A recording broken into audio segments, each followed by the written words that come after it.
ricitsemo ibice maginga ya nkubwiza ukuri ni ibintu nabona mu bitangazamakuru byo mu burengerazuba bw'isi uhereye kuri politiko n'ibindi barakubwira ko hari gutekerezwa uburyo uwitwa Joe Biden yasimbuzwa ntaba ari we uhagararira iri shyaka mu matora y'umukuru w'igihugu ataha.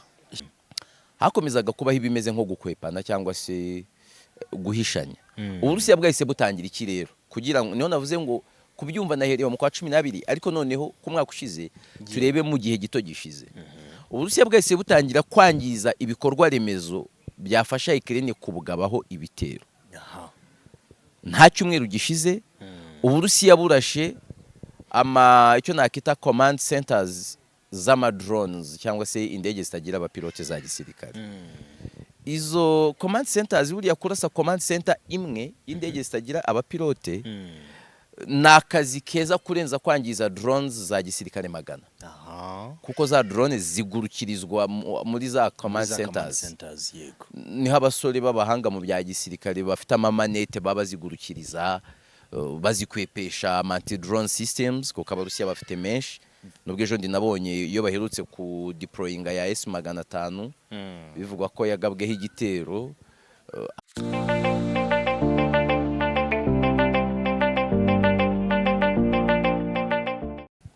Tubaha ikaze kuri Global Paro ndetse kandi ndagushimiye wowe ukomeje kugira uruhare mu gutuma uyu muryango wacu waguka. Wowe wakoze subscribe uri umuntu w'umugabo cyane ndetse n'abandi mutarayikora nizere ko ariho bishya bishyira. Gendeye amasezerano ariko kuri screen zanyu mufiteho Yves Nkuye mu ruge wambaye nk'abajene cyane uburyo bwa weekend. Yves, amakuru ubuzima bugufashe bute nanone? Meze neza nyuma y'iminsi tutabonana.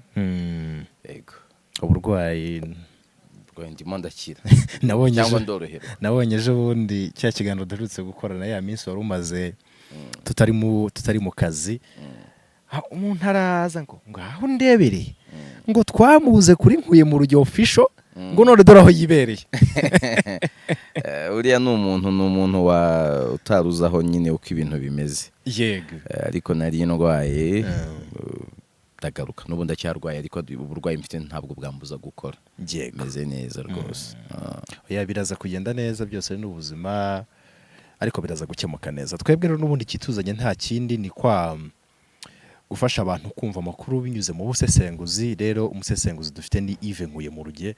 Ubushize ubwo duherukana twari turi kureba kuri rwa rugendo rwari rwitezwe rwa Vladimir Putin yagombaga gusura mugenzi we Korea ya ruguru na Vietnam. Birangira runabaye bigaragara ko byanatanze umusaruro. Uyu munsi rero nabwo n'ubundi kubera ko cyane twibanda muri biriya bice biriya bihugu biherereyemo hamaze gusohoka inkuru zivuga ko Uburusiya bwagabye ibitero bugatwika ububiko bwagombaga kuzabikwamo intwaro Amerika yari yaremereye Ukraine. Dutware muri operation habaye iki, byagenze gute, niki cyatutumye cyateye iki gitero?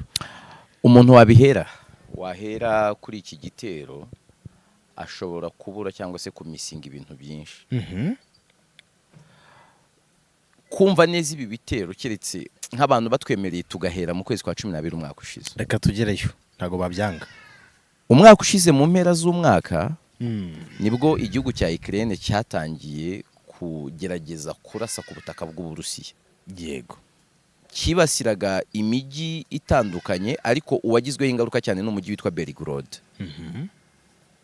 Ariko ubwo mbere yaho nanone mu hantu Uburusiya bwigaruriye duhereye 2014 mu mwigimbakirwa wa Crimea tukongeraho utuduce tune tungana na 25% by'ubuso bwa Ukraine bigaruriye uhereye tariki 24 z'ukwezi kwa kabiri muri 2022. Yego. Ukraine yagerageje gupushinga muri ibyo bice ngire ko yasubiza inyuma y'Uburusiya ariko ikibanda cyane ku gice cya Crimea. Yego. Ukraine rero icyo gihe yasaga nk'idafite intwaro zigezweho cyangwa zishobora kuyifasha kurasa kure. Filozofi ya perezida wa Ukraine Zelensky we yemera ko guhagarika Uburusiya kwiza cyangwa yemeraga kuko nshobora no kuza kukwereka ko ari kugenda hindura ibyo yemeraga mbere. We yemeraga ko guhagarika Uburusiya kwiza ari ukubasha kurasa kure mu Burusiya kugira ngo aho umuriro cyangwa se umuriro bawusanga ahuva yego ntabwo yari afite intwaro zabigenewe. yego Habayeho ko Leta Zunze Ubumwe za Amerika n'abandi bafatanyabikorwa ba Ukraine baterana kenshi kugira ngo barebe ko babona izo ntwaro ndetse bazihe Ukraine. yego Muri Amerika aba Republike batinjije bid ya miliyaridi 61 z'amadolari mu buryo bw'intwaro yagombaga gufasha Ukraine. yego Izo ni intwaro rero ziri efficace, ni intwaro nziza. Izizwi cyane muri izo ntwaro ni indege ruhizi za gisirikare zitwa F-16. Ni indege zifite capacité militaire nini cyane. Mbere yaho abanyamerika bahaye Ukraine rocket launchers zo mu bwoko bwa HIMARS, nazo zirakomeye kuko zishobora kwifashishwa mu kurasa misile z'ama ATCMs. yego Byatumye Ukraine itangira kurasa ku Burusiya, bituma biprovoka Uburusiya kwihutisha ibitero bwagabiye ku mujyi wa kabiri ukomeye muri Ukraine wa Kharkiv. Intego nyamukuru yo gutangiza ibitero kuri Kharkiv kwari ukwigiza inyuma Ukraine, kwari ugutuma Ukraine itabasha kugigaba ibitero mu Burusiya mu buryo buboroheye, kuko Kharkiv ifatanye n'Uburusiya, ni nini, bahafite ibirindiro byinshi bikomeye. yego Ariko nanone hakabamo kuza mbere kwantisipa ya support ivuye muri Leta Zunze Ubumwe za Amerika. Habaye iki rero? Abarusiya ntabwo byaboroheye uko babitekerezaga cyangwa se babishakaga, ariko nanone mu gihe bo bari kugaba ibyo bitero Ukraine ikabasha n'ubundi gukomeza kurasa ku butaka bwabo. Batangiye gutekereza ko za ntwaro ni ziza, zishobora kuzagira ingaruka zirenze izo bibwiraga. Habaho gukanga cyangwa se kubwira abo mu burengerazuba bati izo ntwaro murazizana, tuzazirasira aho zaba ziri hose. Yego rwose. Siritu Putin we yavuze mu buryo budaca ku ruhande ko F-16 bazazirasira aho ziri hose, kabone naho zaba ziri ku butaka bwa OTAN. yego Ibyo abitanga nk'umuburo. Abanya-Ukraine Zelensky atangaza ko F-16 batazazibika ku butaka bwa Ukraine, bazazibika ahandi mu bindi bihugu bibanye cyangwa se mu bindi bihugu by'inshuti zabo. Hakomezaga kubaho ibimeze nko gukwepana cyangwa se guhishanya. Uburusiya bwahise butangira iki rero, kugira ngo niho navuze ngo kubyumva naherewe mu kwa 12, ariko noneho ku mwaka ushize turebe mu gihe gito gishize. Uburusiya bwahise butangira kwangiza ibikorwa remezo byafasha Ukraine kubugabaho ibitero. Nta cyumweru gishize Uburusiya burashe icyo nakita command centers z'ama drones cyangwa se indege zitagira abapilote za gisirikare. Izo command centers buriya kurasa command center imwe y'indege zitagira abapilote nakazi keza kurenza kwangiza drones za gisirikare magana.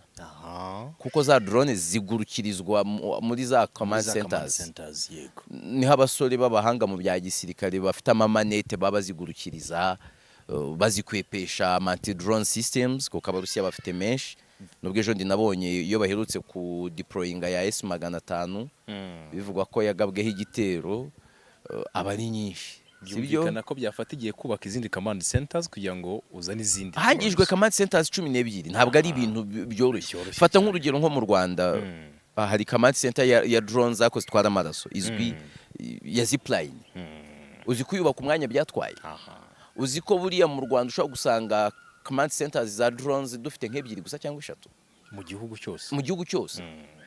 Indege zo mu Rwanda mu buryo buri officiel nizitwara amaraso, zifasha mu kwirukana imibu. Akonzi za gisirikare zirahari drones, izo ntabwo command centers wamenya ngo zirihe. Ariko umuvugizi wungirije wa guverinoma y'u Rwanda Remo Kurarinda yavuze ko nazo zihari. None reba nka Ukraine barashe command centers 12. Abarusiya bakoze ibyo. Nje nahoze mbwira undi muvandimwe twaganiraga nti aho kuza guserebura ngo wahanuye drone 300, waserebura kwangiza command centers za drone 12. Nibyo bimaking a sense kurusha. Icyo si igikorwa kimwe kibanziriza aha wahereye ikiganiro. Yego. Mbere yuko izo command centers 12 bazirasa, bari barashe HIMARS 3. Izi HIMARS 3 zo ushobora kwibaza ngo zikaze ku ruhe rwego, ariko ni missile launchers. Nizo zifashishwa mu kurasa ATCMs. Sibyo? Izi ATCMs ni misile zikomeye cyane ku rwego ari nazo zimaze iminsi zifasha Ukraine kumera nkaho nayo igira ibitero bifatika ku Burusiya. Icyo ni ikintu cya kabiri kikwereka ngo Uburusiya buri koriyanta he ibitero. Kuri iyi nshuro rero ibitero bikomeye cyangwa se biri efficace byagabwe aho Ukraine yagombaga kubika za ntwaro zari zaratinze zavuye muri Amerika. Yego. Ni nko kuvuga ngo bari gushaka kubuza Ukraine ubushobozi bwose bwo kubagabaho ibitero. Niho bamwe bahereye bavuga ati barashe ibibuga by'indege, nibyo nabyo byarashwe kandi ingufu Amerika iri guha Ukraine ni indege za gisirikare ama F-16. F-16 ni indege zikomeye, ni generation imwe inyuma ya F-22 Raptors. Yego. Uyu munsi igisirikare mu isi nta gihugu na kimwe kiragira generation ya gatandatu mu by'igisirikare. Abarusiya bari kurota kuba bafite gatandatu na karindwi muri 2050. Urumva rero niba abantu uyu munsi bahawe generation ya gatanu ya kane plus babahawe indege nziza, bari kwirinda ko za ndege zazagira capacité yo kurasa ku Burusiya, nubwo haba hari n'izindi mesures adéquates zashyizwe mu nzira. Ni ibitero bikomeye rwose aho wahereye, ariko uburemere bwabyo wabwumva wumvishe ko ari continuity, birakomeza. Twahereye kuri izo HIMARS, tureba mu kurasa za command centers za drones, ukajya noneho mu kurasa hari kubikwa bwa bufasha Amerika yohereje bumaze iminsi mu nzira, biriyongera no ku bitero birasa ku ngufu z'amashanyarazi. Ni ibitero bigamije guca intege Ukraine mu gihe intambara iri kugenda ihindura amabara, nta kindi. Ngira ngo ibi ngibi biranasubiza na cya kibazo twibazaga ngo ese intambara koko ishobora kuba iri kugana ku musozo. Ntibigaragara ko ahubwo iri kugenda izanamo izindi mbaraga. Uburyo intambara zirangira nibuka ko maze icyo gihe n'ubundi nakotinze igitabo cya Gideon Rose kivuga how wars end. Yego. Intambara uburyo zirangira simply intambara zihera muri office zikarangirira muri office. Yego. Iyi ntambara ya Ukraine yahereye muri office. Igituma nyita ko yahereye muri office, ubona ko ari intege nke z'amasezerano ya Minsk. Niho iyi ntambara iri. Twirengagiza ibindi, ariko iyi ntambara ikomoka 2014 kurenza indi myaka. Nujya kureba mu bya offices rero ariho twahereye, tuvuga duti intambara n'ubundi irasa nk'iri kurangira. Muri offices urabonamo ibitwereka ko n'ubundi gana ku musozo.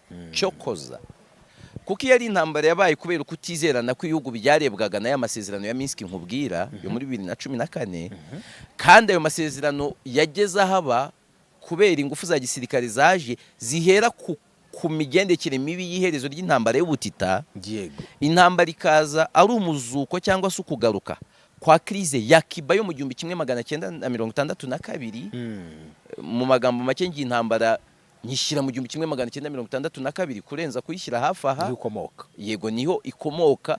Birasa ishusho birasa, ariko mu by'ukuri nge navuga ko ikomoka ku isenyuka rya Leta Zunze Ubumwe z'Abasoviyete. Ikaba ari ukwiyoborera ko intambara y'ubutita, kuko iriya krize yo mu 1962 ni igice kimwe mu bigize intambara y'ubutita.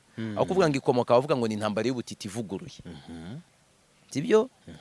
Rero mu byo kuvuga ngo kurangira twabibwirwa n'iki? Twabibwirwa n'ibiri kubera inyuma y'amarido mu ma offices. Ndaguha urugero.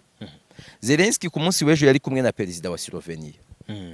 Ni igihugu kibanyi, ni igihugu cy'inshuti na Ukraine, ni igihugu cy'icyambari cya Amerika, na Union Européenne. Na agapaki kamwe k'ibihugu 50, nge niko mbifata. Kandi nabyo bifite ikintu bisobanuye. Agapaki.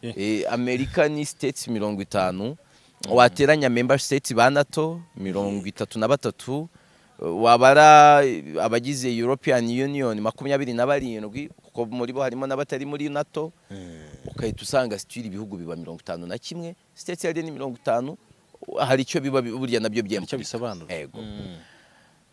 Ejo aho yari kumwe na perezida wa Slovenia, yaramubwiye ngo twebwe nta biganiro turi kugirana n'Uburusiya mu buryo bwari bwo bwose ku iherezo ry'iyi ntambara. Bisobanura iki? Kuki ujya guhakana kuri kuganira n'Uburusiya? Nuko ayo makuru ahari avugwa ko hari ibiganiro inyuma y'amarido. Sibyo? Icyo ni kimwe. Icya kabiri, kuki bikenewe kuganira n'Uburusiya? Nuko bose bari bahagaze kuri extreme bameze nk'aba Ukraine yakoze Perezida Zelensky we yakoze icyo yise ni 10 peace points formula, sibyo? Intambara nyinshi zirangira abantu batanze amaformule bizagenda gutya. Ibyo ba Woodrow Wilson wayoboraga Leta Zunze Ubumwe za Amerika yarabikoze mu ntambara z'isi zabanje. Ariko iyo yagonze igikuta. Buriya iyi ntama mwabonye iheruka kubera mu Busuwisi. Ni inama ya Ukraine cyabaye no kwitari kubera muri Ukraine ku mpamvu z'intambara. Bari bakeneye ahantu heza. Ariko ibiyiganirwamo gutumira ni Ukraine yatumiye. Sibyo? Kujya gutegura ibihugu icyo bizaganira hagendaga Perezida Zelensky cyangwa Minisitiri w'Ububanyi n'Amahanga Dmitry Kuleba. Yari ya Ukraine. Iyo yarafeirinze kuko ikinini yigaga uretse kureba ngo guherekanwa kwa WPOs, POWs, bakareba ibijyanye n'ahantu h'ingufu za nuclear, yari yo kureba hanini kuri za 10 peace points formula za Zelensky. Yego. Izo zarafeirinze. Muri uko gufeiringa wenda nabyo mbyibutse abantu ku mbere kugana nakubwiraga kwa ku muhuro wa Zelensky na Perezida wa Slovenia zafeirinze gute. Zelensky n'ubutegetsi bwa Kiev batumiye ibihugu n'imiryango 160. Hitabiriye 100 ku myanzuro y'inama hasinya 80. No kuvuga ngo kimwe cya kabiri cy'abarebwaga n'inama ntibayihaye agaciro. Kuki batayihaye agaciro? Na busanse ya Big Fishes watumiye inama ireba Uburusiya ntiwabutumiye. Yeti bumaze kwigarurira 25% by'ubuso bwa Ukraine. Sibyo? No kuvuga ngo nibo bafite icyo nakita upper hand mu ntambara. Ntabwo wabatumiye. Among allies b'Uburusiya harimo Ubushinwa. Ni superpuissance mu bukungu, mu gisirikare, ndetse ni igihugu cya kabiri gituwe cyane ku isi. Ye nkunda kukita cya mbere ziriya miliyoni abahinde babarusha nkunda kuzinyora nkavuga ko Abashinwa ari bo ba mbere batuye. Mbikorera ko Abahinde baracyafite umubare munini w'abakene. W'abaturage bakennye pari raporo y'Ubushinwa no mu buryo bw'ubukungu ntibangana. Rero mpitamo gufata Ubushinwa nkavuga ko ari bwo butuwe. Ubwo nge mba nibarira productivity. Abo bantu ntubatumiye. Noneho bo banze kuza kubera absence y'Uburusiya bari batumiwe. I'm sorry. Ubuhinde Minisitiri w'Intebe Narendra Modi ntaje. Amerika irebwa n'iyi ntambara kurenza abandi kuko Ukraine ni nka battleground. Ariko kuri guhari hahanganye Uburusiya na Amerika. Amerika Perezida Joe Biden yanze kuza yohereje Vice President Kamala Harris. Ngibyo byaridinze ku gufeiringa kwa ya nama. Mu guhura rero kwa Zelensky ejo na Perezida wa Slovenia, Zelensky ati twebwe none turi gutegura amasezerano y'amahoro karundura. Sibyo? Meza. Ayo masezerano y'amahoro avuga meza twayabona miki. Aya mbere yateguye yarafeirinze. Twayigarutseho kenshi. Yego. Bisobanuye iki? Ni inama cyangwa se n'amasezerano y'amahoro azita kubyiyumva n'ibyiyumviro by'Uburusiya. N'amasezerano azimvolvinga Uburusiya n'ibindi bihugu nk'Ubushinwa. Niyo yonyine ashobora guha Ukraine amahoro. Niyo yonyine ashoboka. Sibyo? Ibyo kubivuga wakitegereza n'inama zindi zabaye biratwereka ngo mu bihe biri imbere ya ntambara none ishobora kuza kurangira. Ariko siraza kurangira ikiganza cya Ukraine ari ikihe? Harimo kuza kwemera kuba imposed. Kuba hari ibyo bayibwira bati bikabyemera. Yego. Ese ni Zelensky uza kubyemera ni usinyaho arabundi? I doubt. Cyangwa ni moteri? Ntabwo mubona neza cyane Zelensky agihari bigerwaho. Yego. Amasezerano arabera he? Cyo nacyo ni kibazo abantu bashobora kwibaza. Ntabwo nyabona abera mu gihugu kimwe muri ibi bihugu byo muri OTAN cyangwa se byo muri Union Européenne. Yego. By'umwihariko igihugu cyaba cyarasinye ku masezerano ya ashyiraho ICC. Kuko igihugu cyose cyaba cyarasinye ku ku masezerano ashyiraho ICC ntabwo ari umukandida mwiza wo kwakira Vladimir Putin, not really. kubera ko Putin yashyiriweho arrest warrant, yashyiriweho impapuro zo kumuta muri yombi. As long as izo mpapuro zitarakurwaho kandi simbona zikurwaho intambara itararangira, biragoye ko Putin yatumirwa mu gihugu cyasinye ari amasezerano nono cy'inshuti nabo mu burengerazuba bw'isi. Biragoye.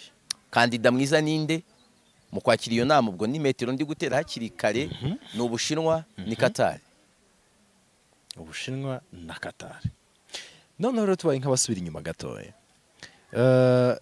Itwikwa ry'ubu bubiko bw'izi ndege zagombaga gutangwa nk'imfashanyo kuri Ukraine. Vuga intwaro muri rusange kuko bo bari bavuze ko zimwe izi ndege zitazabikwa muri Ukraine.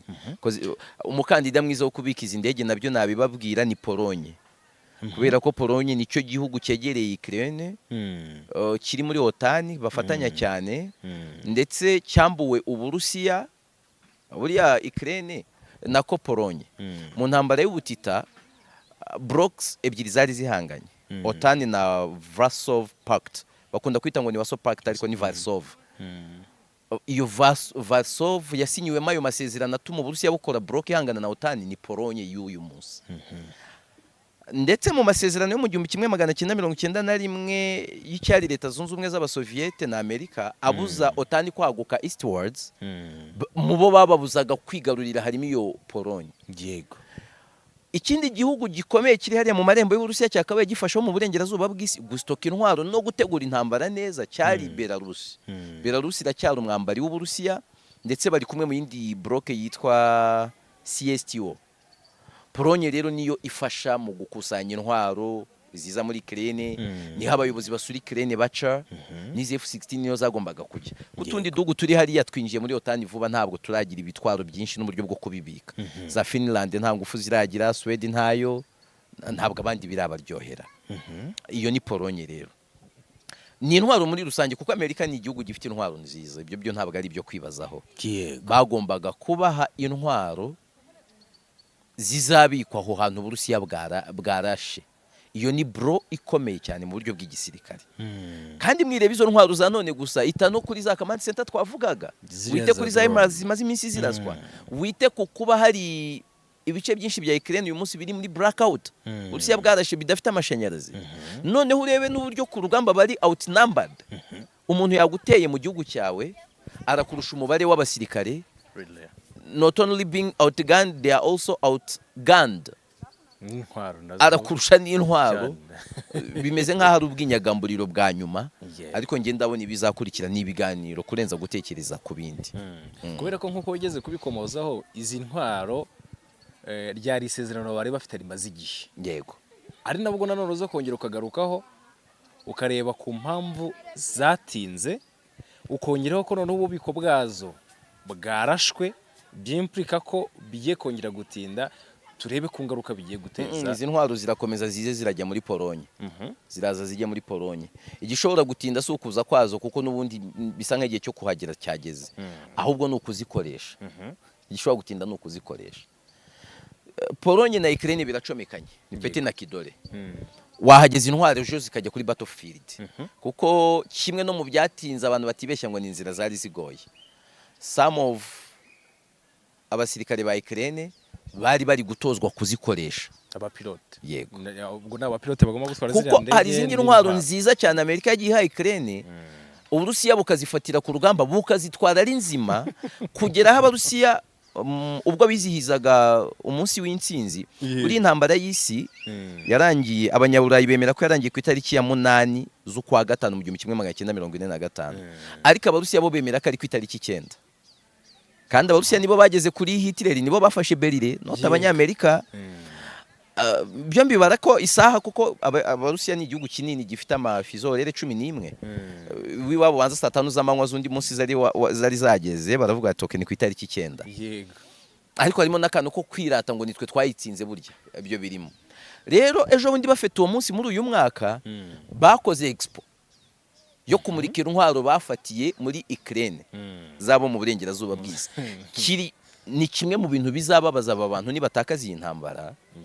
Mu ntwaro bamuritse harimo Abraham tanks kwino si ibihugu bifite tank aya mashare de combat y'abanyamerika ya Abrams ni mbarwa ziri muri tanks ziri efficace bamuritse Leopard z'Abadage sibyo ziri mu ntwaro nziza bamuritse drone za Turukiya abanyamerika baririnda rero kongera kohereza intwaro abantu bazakoresha giswa zigafatwa ari nzima abantu bakajya kuzimurika niyo mpamvu babanje gutoza abantu rero aho biza kugoranira ni nk'umutego Uburusiya bwabateze nimba bwarashaho zari kubikwa hose ha Ukraine none ziraza kubarasa zivuye muri OTAN none se niziza kubarasa zivuye muri OTAN ntabwo ari igitero kiruye cya OTAN ku Burusiya kuko nkuko gishobora gutuma abarusiya baactivatinga ya doctrine yabo buriye iyo bavuze doctrine y'abarusiya baba bavuga ikoreshwa ry'intwaro kirimbuzi ni nkuko OTAN nayo itunga article ya 5 isa nkaho ari isobanura OTAN ibindi bikaba inyongera naho rero nkubwira ngo ikiza kuba niba zari gukoreshwa none barabyiga igihe zari gukoresherezwa nkuko bivugaga ntabwo zaba zitabitse ku butaka bwa OTAN ngo nizirangiza zijye gukoreshwa n'abakozi ba OTAN ubwo urumva n'ubundi byanga bikunda n'icyacyo kimwe abakozi ba OTAN bo hariya barafasha baba bafite utuntu twinshi bafashamo Ukraine ariko guhagurutsa indege direct ijya ku rugamba ivuye mu gihugu cya OTAN bisobanuye iki urumva niba ari umupilote bigaragara yuko yaje ko atari umunya Ukraine byanga bikunda ubwo biremplika ko n'urwego n'urwego biba byemplika igihugu nicyo bari kwirinda rero turaza gukomeza dukurikirane n'ibindi byabyo hanyuma rero tugikomeza kuganira ku itariki 28 perezida wa Leta Zunze Ubumwe za Amerika ariwe Joe Biden ndetse na Donald Trump ariwe yasimbuye ku butegetsi bahuriye mu kiganiro mpaka kibanziriza amatora y'umukuru w'igihugu ateganyijwe mu kwa 11 uyu mwaka yego buri wese ahangaha icyo cyari kigamijwe ko ari kugaragaza impamvu yo gushyigikirwa n'abaturage mu kiganiro cyabaye cyayobowe na televiziyo ya CNN ndetse hibandwa ku ngingo zigiye zitandukanye ziri mu bukungu bwa Amerika ibibazo by'abimukira baca ku mupaka wa Mexique politiki yo gushyigikira Ukraine na Israel mu ntambara ibihugu byombi birimo ndetse n'imibereho y'abahoze bari mu ngabo z'igihugu yego ni ikiganiro wakurikiranye cyane muri iriya minota 90 irengaho twinjize muri context kuri wowe ku busesenguzi bwawe ibyaranze kiriya kiganiro bihatsiki navuga ko ari ikiganiro kitabaye kiza ku bademokrate ku ishyaka ry'abademokrate ubwabo ni igitero birashe ejo noze mbwira mu muvandimwe dukorana witwa Raki ni kumubwira nti byaba bibabaje kuba uri ku butegetsi igitangazamakuru cyegamiye leta ukagikubitirwaho buriya muri Amerika hari ibitangazamakuru bibiri CNN Fox News CNN iryamye ku bademokrate yanakisiga amarangi Fox News ihora iryamye ku barepublike yanakisiga amarangi kuva mu 1960 izi deba zatangira ni deba zikunze guhuza abanyapolitike kugira ngo umwe adunde undi amusekure mu buryo bw'ibitekerezo mukaranga zari zije mu gihe rero nakita ngo kubemera out of timing yari timing nziza uyu munsi urebye ubushakashatsi buri gusohoka yaba bwa bigo nka Pew Research Centers yaba Gallup n'abandi barakwereka ko muri Amerika abasaga 60% ntibashaka Joe Biden nka perezida wabo noneho abantu barenga 50% by'abanyamerika iyo barebye Joe Biden bakabona na Donald Trump bose babona nta perezida urimo babereye Imana ibayibumva yabaho undi mu perezida unfortunately nibo bakandida bari likely kuvamo perezida wa Amerika mu kwezi kwa 11 ku itariki 5 yego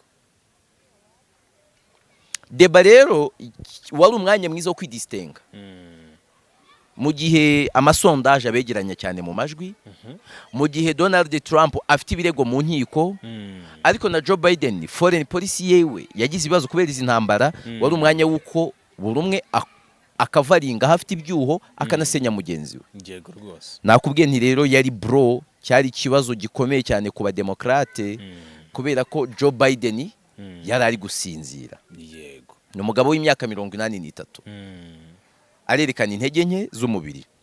Mu minsi yashize havuzwe ko santé mentale itameze neza. Ni umukuru w'igihugu, abantu baketa basubira mu mateka ye. Ni muntu ki yahuye n'ibihe bibazo by'ubuzima, yapushije umugore n'abana baguye mu mpanuka, umuhungu waherutse guhamywa ibyaha bya ruswa, intambara zamuzonze, nawe ubwe si shyashya.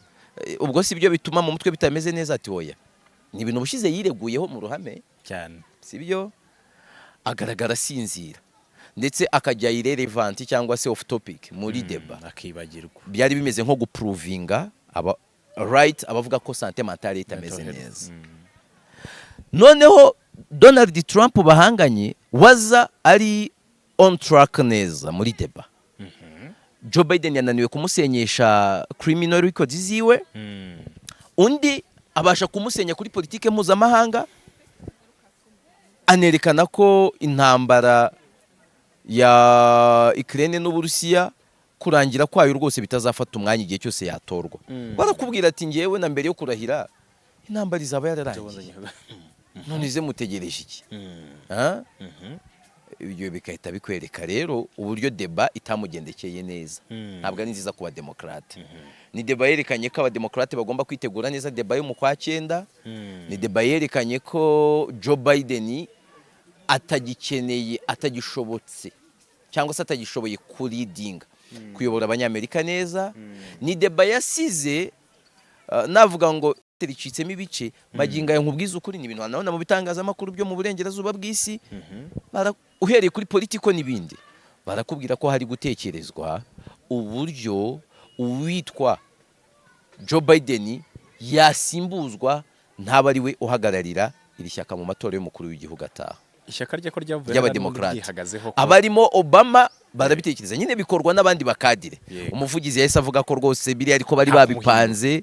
Uzi gutsindwa ibitego 3 ukaba uri nk'umutoza w'ikipe, match yarangira ukajya muri press conference ati rero bwana abanyamakuru twe twapanze ko igice cya mbere tuza korohereza adversaire, byarangira akadutera amapota 3 akanatwinjiza ibitego 2, none mu gice cya kabiri akadutsinda igitego 1, match igashira ari 3-0. Ariko so far so good, ibintu bimeze neza. Umukino wo kwishyura tuzatsinda 7.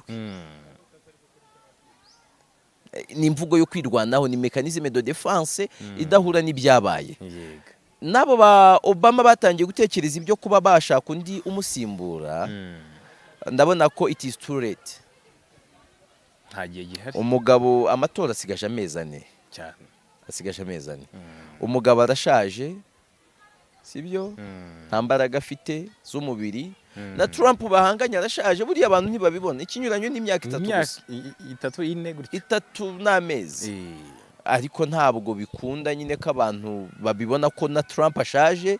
Nibo ba perezida mu mateka y'Amerika bashaje kurenza abandi, guhera kuri Washington ngira ngo. Yego, nibo ba mbere bashaje mu mateka y'Amerika bahanganira no kuyobora. No kuvuga ngo Biden atowe yazava ku butegetsi abaye akiriho afite imyaka 80 hafi n'8. Ubwo sibyo byaba bimeze bite? Donald Trump ari muri 80. Nge rero ntabwo mbona ntabwo mbona bamusimbuza nkuko byavuzwe ko ari abakadire 4 bakomeye mu demokrate bashaka kasimbuzwa. Ndabibona nte baratsindwa amatora, nibagira icyo bakora gishoboka amatora ntibayatsindwe, baramushakira vice president ufite imbaraga. Kubwizo mpamvu igitambo ndakibona muri Kamala Harris. Nanone niwe mbona oya niwe gitambo azatakaza uriya mwanya wo kuba vice president. President bazahita bamushakira vice president ufite imbaraga cyane. Nuko mbibona. Reka tujya ku myitwarire ya Donald Trump cyangwa se mbere yuko tuyijyaho, iki kiganiro kigereranyijwe n'icyabayeho kibahuza n'ubundi muri 2020 mu kwezi kwa 10. Mu kwezi kwa 10, yego, kiragaragaza irihe tandukaniro, izihe distinctives n'icyabanje uriya mwaka? Icyabaye muri uriya mwaka ni ikiganiro cyabaye Trump yataka Biden bimeze nko biri person Siripijo. Ka Siripijo nibwo burya Trump yagatangiye kano ko kumwita muzehe wisinzirira uhondobera wiriraza nto sibyo. Ariko nta byinshi byo kunenga Joe Biden yari afite. True. Trump was on power, Joe Biden yari perezida uri kuza forthcoming, sibyo? uyu munsi biri inverse. Trump none yarasenya ibikorwa bya Joe Biden ku butegetsi. Biden ntacyo afite cyo gusenya ku bikorwa bya Trump, adafite icyo ashinzwe none, niyo mpamvu ari gusenya criminal records ziwe. Iryo ni itandukaniro. Icya kabiri, icy'ubushize cyabaye isi ryoshye. Uretse COVID-19 mu buryo bw'intambara, nta ntambara ihari yari ihari. Intambara ya Ukraine yatangiye nyuma y'icy'ubushize. Iyo ya Palestine na Israeli yatangiye nyuma yacyo. Ugukara kwiya Taiwan n'Ubushinwa ni nyuma yaho. Uyu munsi Korea ya ruguru na Korea y'Epfo nge mvuga ko bari mu ntambara, nubwo amasasa adaturika cyane, ariko ziriya trashes babohereza nazo nzifata nk'intambara, nk'ibitero. Sibyo? Nge mbifata nk'ibitero. Ibyo ntibyari bihari. Foreign policy ni ikintu kimataringa cyane mu nkabiri ya biganiro. Niyo mpamvu naho nkubwira ngo harimo biratandukanye cyane, tutire tujya muri context y'ibyavugiwemo. Yego.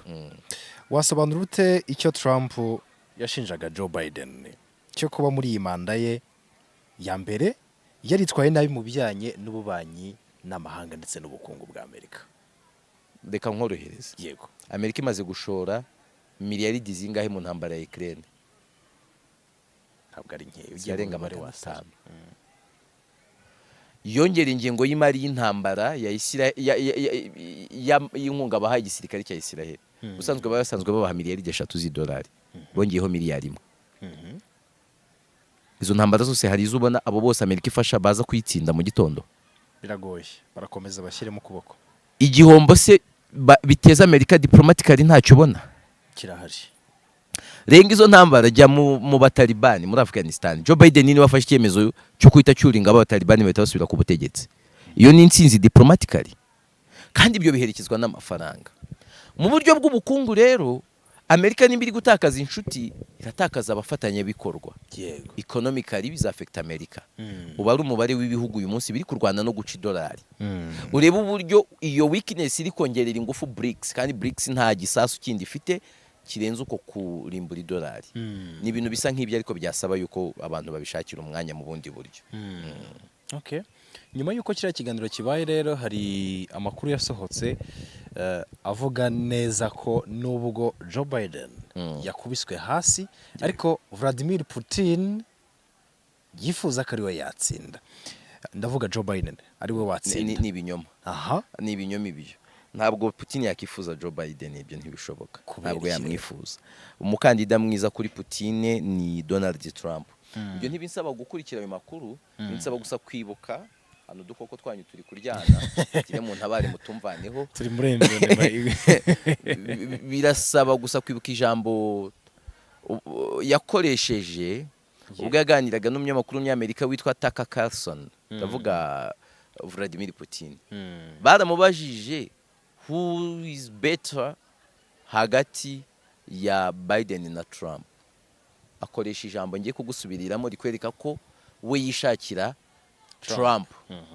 Yaravuze ngo ku bwanjye nahitamo Biden kubera ko Biden ari predictable. Ariko Trump ari unpredictable. True. Iryo jambo ririmo ironi. Ni figure de style yo ku rwego rwo hejuru cyane. Ni euphemisme yakataraboneka. Ni nko kubabwira ngo Biden ndamusoma nge nka perezida mugenzi we, mba nzi his next moves. Ariko Trump uri kumva ni nko kuvuga nyine Biden ari weak, ndamusoma nkamwumva, ariko nanone ari viola ukurikije ibihari, no mwanzi. Ariko Trump ni perezida uri strong, sibyo utapfa kumenya ngo harakurikiraho iki, sibyo ariko nanone tukahita dusubira mu mateka. Trump yabanye ate n'Uburusiya? Ntabwo ari nabi, sibyo Trump abademokrate mu myaka ya vuba Amerika iragirana n'Uburusiya ibibazo bikomeye ku ngoma z'abademokrate, none ibyo nanabikubwira cyane nkorohereza. Niyo mpamvu abademokrate buri gihe barira ngo Putin ararwana no gushyiraho mu republike. Niyo mpamvu na 2016 bariraga ngo niwe washyizeho Trump. Yari nabyo byatangiye kwibazwa niba hari ukundi kuboko Uburusiya. Uwo muntu rero washyizeho Trump ntagaragara arwana bashwana nawe aracyafite iki cyo kumwanga se ntacyo. Niyo mpamvu Trump avuga ati intambara nzayirangiza mu kanya nk'ako guhumbya. Kandi muri uko kuyirangiza Ukraine nyumve none kugira ngo izongere kubona intwaro mu bya gisirikare, sibyo nibanze itangira ibiganiro n'Uburusiya. Kandi twabonye icyo bavuga mu biganiro. Intambara iroroshye kuyumvira isufi yo kuyikurikira buri munsi gusa. Yego. Hanyuma se ubwo ugikomoza ku guhagarika intambara y'Uburusiya na Ukraine kwa Trump avuga ati buriya agiye nabyuka mu gitondo yahagaze, hari ibigaragara nk'uburyo bubiri bushoboka bwo kuba iyi ntambara yayihagarika cyangwa se yarangira.